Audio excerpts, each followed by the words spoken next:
Fans waving green flags in the grandstand.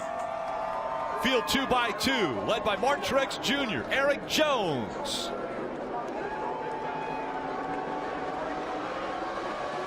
We're racing in Kentucky.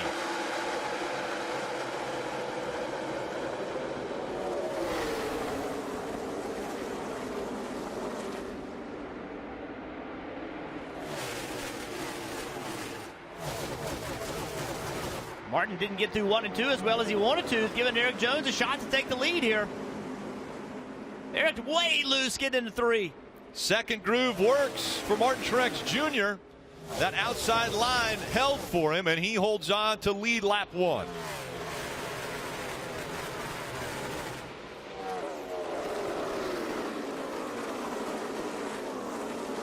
Early in the race, that outside line just might not quite have the grip. Track's been sitting all day in the sun. They actually did run the tire dragging a little bit more on this racetrack, and that outside groove may take a while for those guys to clean that off. See the 41 car, Junior, below the yellow line, getting on the apron of the racetrack.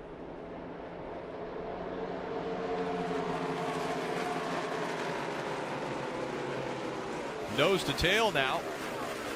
All the way back to a little bit of a battle there between Daniel Suarez, Chase Elliott. Suarez and Elliott running 13th and 14th. Chase is going to take this opportunity probably just to fall behind the 88, get himself back in line, get on the bottom, make sure no more damage is done. Jamie McMurray in that 1 car is far enough back so the 9 car could get in, get back to the bottom. Got the helmet cam here on Denny Hamlin's car, starting in the back, and watch him a little bit here, work his way up through. See what a driver has to deal with. A very fast car on a track that's pretty treacherous. 17 is on pit road. The 3 of Austin Dillon was also just on pit road. We think that they were dealing with a vibration that the 3 was dealing with. The 17, is this an early pit stop? I mean, in theory, he can make it all the way to lap 80 on fuel, but you definitely have no advantage to come to pit road now. We're going to take a look here to replay, see exactly what happened. A little contact here with Jamie Murray down the back straightaway, and that cuts the left rear tire on the 17. He's trying, look, he's trying to, he's going to try to hang on to that thing. It's a handful right there with that left rear tire, Jeff. Parker. Exactly, Dale. That's exactly what he ready to cross. He had a tire going down. He did a great job of getting out of the way and actually getting down into turn 3 because he had a lot of traffic around him. You see him pretty loose there as well right now. Yeah, Parker, that makes me wonder about these tires on restart. So we saw the 17 come in and put tires on. He went back out and had no grip whatsoever. So is that kind of foreshadowing about how restarts are going to be on new tires? He's still having trouble. Maybe he's got a bigger problem than just having new tires on the car. Remember using them tools, drop that track bar down and get that thing hooked up. Yeah, he's coming back to pit road. He's got a bigger problem. We heard Brian Patty tell him before the race, we need to race smart. We've got to make sure. Breaking 3 on entry. Got to make sure to get into the playoffs and back on pit road. This is not helping the 17's cause. He's right inside too. I mean, he's right outside, so he's in there, isn't he?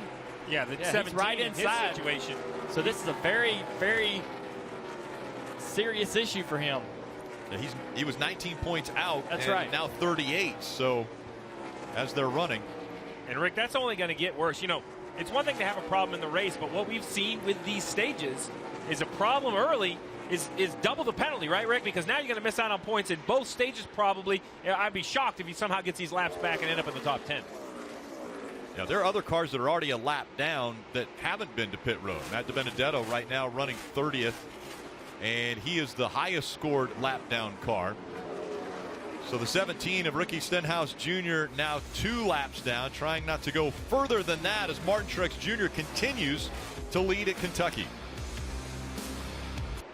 Here's Bowman trying to unlap himself, and Bowman's going to be able to do it. We mentioned the big 3. You take a look at the last 12 mile-and-a-half tracks, and Steve, you said you're not good with math, but you can figure this one out. I can. 5-4-3. I know where that is. That's basically the last 12. Every mile-and-a-half track, the last 12, they have won. Reminder, the 4 and the 18 have won every mile-and-a-half track this year. So why are they the big 3? I mean, that's why. These guys continue to dominate every stat line that we look at. Steve, I have to ask you, though, you just mentioned Chad Knaus, and and renewing his contract. When they started pit cycles and the 78 came to pit road, the 48 was running 18th. Even if Jimmy Johnson is able to get by Martin Truex Jr. and get back on the lead lap, he's still only going to be running 20th, 21st. So is that an advantage? I mean, did they do the right call there with what they tried to do, staying out on the track as long as they did? Well, I think it was going to work well if they got a caution, which they didn't get, and it looks like they're going to get the free pass right here as the 78 wins the first stage. Good tight battle for 2nd through 5th right here. Larson started in the backs, drove all the way up to the real contenders. You know, I mean, we're going to see if he's. The 88's in the fence, guys. Caution comes out. The right sides are both down. Coming to you now. Alex Bowman in the 88s. Right front, tons of damage. Well, Dale, you mentioned earlier about the trouble that 17 had. He was the first car out of the playoff picture. Well, the first car in the playoff picture is the 88 Alex Bowman, so they can't really afford this. Came into the race only 19 points above. As you can see, heavy damage along the right side, much more than just sheet metal. You see right there the front tire change. You give it the signal. Listen, we have stuff broken underneath in the suspension. They'll try to take a look and see what they have, but heavy contact for the 88. Let's take a look at what happened here with the replay. Down the back straightaway, following Denny Hamlin off in the turn 3, blows the right front tire, has the right front tire go down. And remember, this is one of those cars that took only 2 tires at the pit stop. He did. Yeah, he did. He did have only 2 tires on that last pit stop and probably was fighting a real tight situation, using a ton of brake, or more brake than usual, and blew the bead out on the right front tire with the heat through the wheel coming from the brake caliper. Well, you mentioned, Jeff, the challenge of this racetrack for the mechanics. You know, do you put air to the brakes and things like that? The same challenge exists for Goodyear because they run different beads in the short track tires that are meant for all this heat. Well, this is an intermediate style racetrack, right? So what components go into that tire? So I'll have to get a report, but without a doubt, the tire was flat before he hit the wall. We go back up front. Martin Truex Jr. almost a 2-second lead over Kyle Busch. Well, he has a 2-second lead, but that doesn't mean things are easy. Trying to lap Bubba Wallace, gets underneath him, and you know, Bubba's not going to just lay over and give it to him, and Bubba just put up a big fight. I don't think he was very happy about it, though, Martin Truex. Yeah, I'm standing here with his father trying to get him to give us some help here, man. You always want help from people that, you know, you're passing, and that actually put Bubba Wallace 2 laps down. But the fact of the matter is, we've talked about this Jeff, every week. That's man. the fight, though, Jeff. That's right. Bubba Wallace cannot go 2 down. I mean, to credit him, once you get to 2 down, it's a black hole. Yeah, you think as a competitor, hey, I'm in the lead lap, cut me some slack, but getting 1 lap back's okay because the free pass, a wave around, all those things. But 2 laps, it's very difficult to get. So I don't blame Bubba Wallace for putting up a fight. And just in front right now of the 78 of Martin Truex Jr. is Chris Buescher, and he is the only car right now that is a lap down. But if the 78 gets by him, he will also be 2 laps down, would be eligible to get a free pass, but still that doesn't get him on the lead lap. But this lap for him could be his race, right? So it's 1 lap left, and to him that's like the race end. Like he's almost has the intensity of having to win this race on this lap. That's his race. It's a different race than Martin Truex, but that's what Buescher's dealing with. He's got to stay in front of him through this last turn. Through 3 and 4 to stay just a lap down. He'll get his lap back if he does, because Martin Truex Jr. has swept the first 2 stages. He wins again. 6 times a driver has swept both stages and went on to win the race. 3 times Martin Truex Jr. has done it. Back to racing. The Quaker State 400.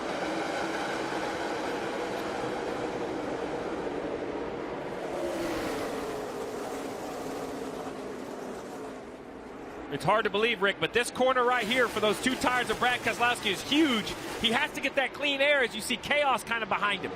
Big wiggle back there. Kyle Busch, I believe, got loose. Oh, look at Boyer. Way up the racetrack goes to 14, and now a little bit of smoke out of the back of that car. What a save by the 18, though. He caught him in the quarter panel, and he somehow saved it. Here comes the 78 of Martin Truex Jr. now all over the back bumper of Brad Keselowski. It's going to be a difficult pass to make. Look at, wow. Wobble there out of Martin Truex Jr., and he'll drop back a couple more car lengths. You were saying it's going to be a difficult pass, and that's exactly why. Once you get close to that guy, all the air leaves your car, and whatever handling problem you have, it makes it that much worse. Yeah, the closer he gets to Brad, the tougher it is. And I just think that, you know, you'd want to move around maybe and try that high line, even as late as it is, and that bottom is cooking. I mean, these guys are whipping around the bottom really good. Not sure the top is an option at this particular point, but you think you'd go up there and try it. If you kind of get stuck behind Brad here in dirty air. Haven't seen Martin really run the top at all tonight. So if you're, you know, Dale, so the 78 you mentioned going to the top, I mean, he has, what, about a second back to the third position. So if he's going to search around, I would think he'd want to do it now before third catches him. The lap times are so much faster right now than they were earlier in the race. Yeah. They're just not falling off as much, and so that top's not going to really be an option for everyone. A couple guys will make some time up there, but with this kind of lap time at a 30-50, I mean, that's super fast. You're not going to get around the top much better than that. Well, if you're Truex, that's exactly what you wanted to see. All the trouble you're having behind the 2 as he makes a move. There goes the 2. He got loose and sideways, and now the 78 makes a move.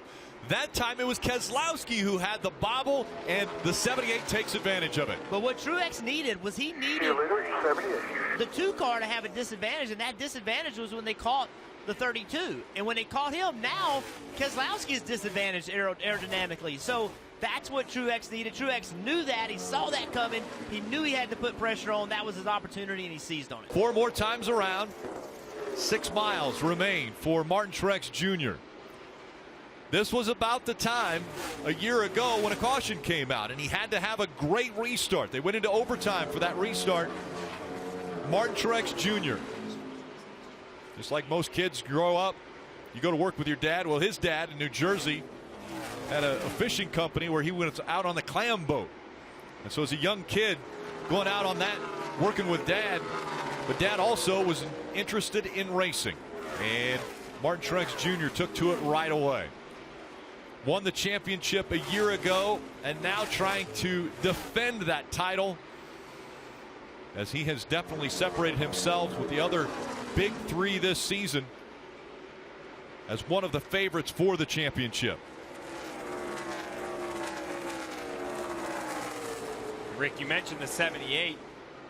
His story of how he got into this race car and really the performance they put on last year to win the championship. You know, it was later in the year last year. You know, he didn't start winning in February or March. It took him a little bit to get to victory lane. Once he figured it out, they truly dominated. He actually got his wins a little bit earlier this year, but it was still lacking that 1.5 mile win. That's what he's trying to do tonight, Rick. One of the other things he's trying to do is make sure that his owner, Barney Visser, is going to be there to see the championship run. We come up on 1 lap to go. 1 lap to go. Barney Visser actually had a heart attack prior to the Homestead Miami race and wasn't able to travel to Miami to celebrate that championship run by Martin Truex Jr. As we've mentioned, the playoff points so important in advancing from round to round to round in the playoffs. And of course, one driver is going to get to the championship round on points. More points going to Martin Truex Jr. as he wins in Kentucky. We'll let Martin Truex Jr. unbuckle. I think you ought to take these fans from Kentucky everywhere you go, because they do pretty right by you, don't they? They sure do. We love coming here. You know, I rode around on the golf cart today to go out and see all the auto owners people, and I was just amazed by all the fans out there at the Midway, and it looked like everybody's having a great time, and saw a lot of 78 gear. So I want to thank all of you for coming out, man. What a hell of a night this was. How about you? You told me earlier today, I need points, I need the lead laps, I need stage wins. I don't think you can do it any better than that, can you? That's what we try to do every single week, but it shows just how hard it is. You know, we made it look easy last year, but it certainly wasn't. And just hats off to my guys for sticking with me all year. We've really been working hard on these race cars to try to figure it out, and we've had some great fans sticking behind us and a lot of partners that have made it happen. So 5 Hour Auto Owners and, you know, Bass Pro Toyota, everybody that makes it happen. But most importantly, these fans for coming out. We wouldn't be here without them. How are you going to get your car to victory lane? You got a little bit of a walk. I'm going to drive it. Okay, good. It still runs. All right, Martin Truex Jr., car and all, they're going to go to victory lane here in just a moment. But first, a little business at the start-finish line for the checkered flag, and these fans are loving it, Rick. You let it go, right, Junior? If your car's going to roll away, just let it go. I think it's pretty heavy. I wouldn't get in front of it. No. Another checkered flag for Martin Truex Jr. 19th career win